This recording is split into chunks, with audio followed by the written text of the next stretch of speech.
Hello friend, आप सभी का स्वागत है हमारे यूट्यूब चैनल फ्री क्लासेस में। और आज से हम इस चैनल पर आप सभी को अंग्रेजी विषय में एक टॉपिक इंग्लिश ट्रांसलेशन का बेसिक बताने की कोशिश करेंगे।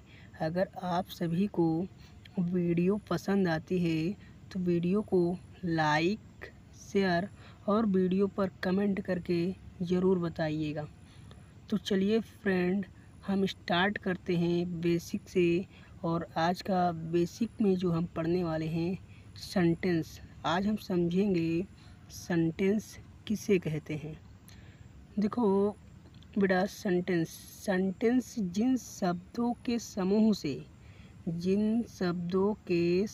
से किसी बात का पूरी तरह अर्थ स्पष्ट हो, यानी कि जिन शब्दों के समूह से किसी बात का अर्थ पूरी तरह स्पष्ट यानी कि उसका कंप्लीट सेंस प्रकट हो, उसे सेंटेंस कहते हैं। क्या कहते हैं बेटा? उसे सेंटेंस कहते हैं। यानी एक बार रिपीटेड, जिन शब्दों के समूह से किसी बात का पूरी तरह अर्थ स्पष्ट होता है उसे सेंटेंस कहते हैं। क्या कहते हैं? सेंटेंस कहते हैं बेटा। क्या कहते हैं? सेंटेंस कहते हैं।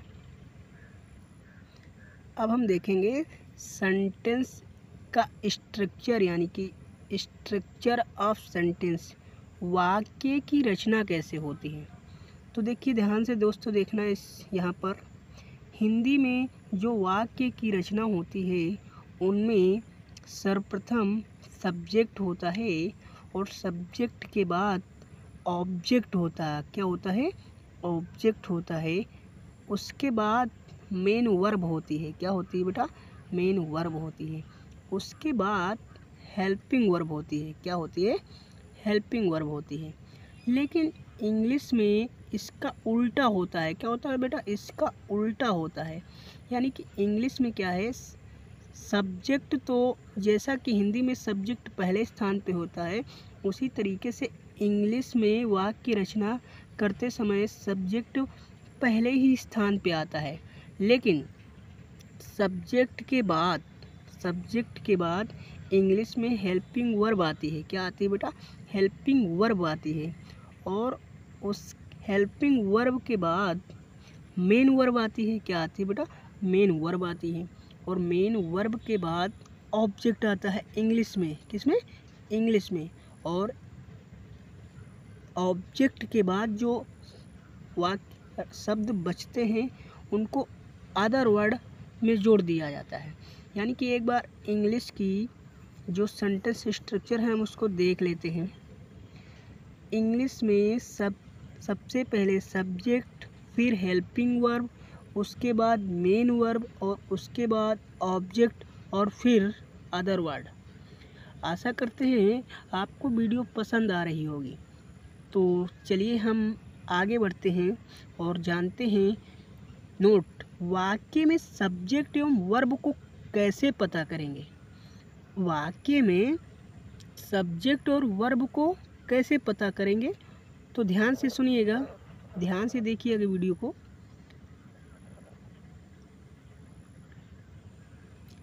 सब्जेक्ट के द्वारा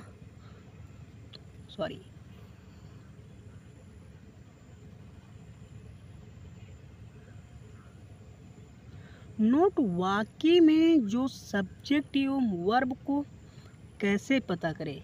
वाक्य में सब्जेक्ट एवं वर्ब को कैसे पता करें, इसके लिए वाक्य में जो काम करता होगा, यानी वाक्य में जो व्यक्ति काम करता होगा उसे ही सब्जेक्ट, यानी कोई व्यक्ति, कोई वस्तु या किसी वस्तु का स्टेटस या कोई पशु के द्वारा जो काम किया जा रहा होगा, यानी काम करने वाला, यानी वाक्य में काम करने वाला ही सब्जेक्ट कहलाता है। क्या कहलाता बेटा? किसी वाक्य में काम करने वाला, कौन?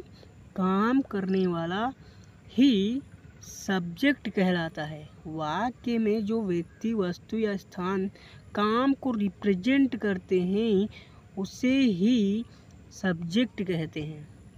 आशा करते हैं आपको समझ में आया होगा। सब्जेक्ट के द्वारा जो काम हो रहा है, यानी सब्जेक्ट के द्वारा जो काम किया जा रहा है उसे वर्ब कहते हैं।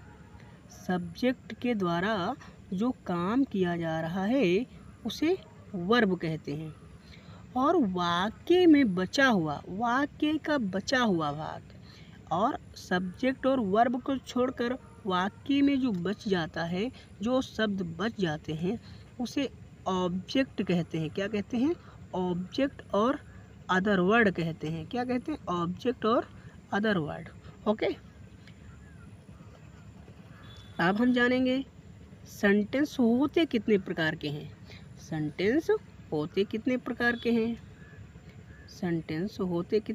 के हैं? तो सबसे पहले हम जानेंगे सेंटेंस मुख्यतः 5 प्रकार के होते हैं। कितने प्रकार के? सेंटेंस मुख्यतः 5 प्रकार के होते हैं। सेंटेंस मुख्यतः 5 प्रकार के होते हैं। देखो, सबसे पहले एक सेंटेंस होता है नेगेटिव सेंटेंस। क्या होता है बेटा? Negative sentence. नेगेटिव सेंटेंस को हिंदी में कहते हैं नकारात्मक वाक्य। क्या कहते हैं? नकारात्मक वाक्य। और इन वाक्यों, यानी जिन वाक्यों के बीच में नहीं या कभी नहीं शब्दों का प्रयोग होता है, यानी कि ध्यान से सुनिए, नहीं या कभी नहीं शब्दों का प्रयोग होता है, उसको हम नेगेटिव सेंटेंस यानी कि नकारात्मक वाक्य कहते हैं। क्या? नेगेटिव सेंटेंस या नकारात्मक वाक्य कहते हैं। आशा करते हैं आपको वीडियो पसंद आ रही होगी।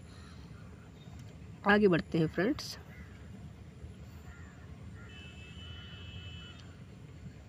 अब हम जानेंगे पॉजिटिव सेंटेंस क्या है। पॉजिटिव, जिन वाक्यों में नहीं, कभी नहीं, क्या, कब, कैसे इत्यादि शब्दों का प्रयोग ना हुआ हो। ध्यान से सुनिए, जिन वाक्यों में नहीं, कभी नहीं, क्या, कब, कैसे इत्यादि शब्दों का प्रयोग नहीं हुआ हो, वे वाक्य पॉजिटिव सेंटेंस कहलाते हैं। क्या कहलाते हैं बेटा? पॉजिटिव सेंटेंस कहलाते हैं। क्या कहलाते हैं? पॉजिटिव सेंटेंस कहलाते हैं। ध्यान से सुनिए, जिन वाक्यों में नहीं, कभी नहीं, क्या, कब, कैसे इत्यादि शब्दों का प्रयोग नहीं हुआ हो, तो वे वाक्य पॉजिटिव सेंटेंस, सकारात्मक वाक्य कहलाते हैं। क्या कहलाते हैं? सकारात्मक वाक्य कहलाते हैं। दूसरा देखेंगे फ्रेंड्स, इंटेरोगेटिव। क्या? इंटेरोगेटिव, जिन वाक्यों में प्रश्न पूछे जाते हैं। क्या बेटा? जिन वाक्यों में प्रश्न पूछने का काम किया जाता है, जिन वाक्यों में प्रश्न पूछने का काम किया जाता है, वह इंटेरोगेटिव शब्द कहलाते हैं, यानी इंटेरोगेटिव वाक्य कहलाते हैं। क्या कहलाते हैं? जिन वाक्यों में प्रश्न पूछने का काम किया जाता है वे वाक्य इंटेरोगेटिव कहलाते हैं। क्या कहलाते हैं? इंटेरोगेटिव कहलाते हैं।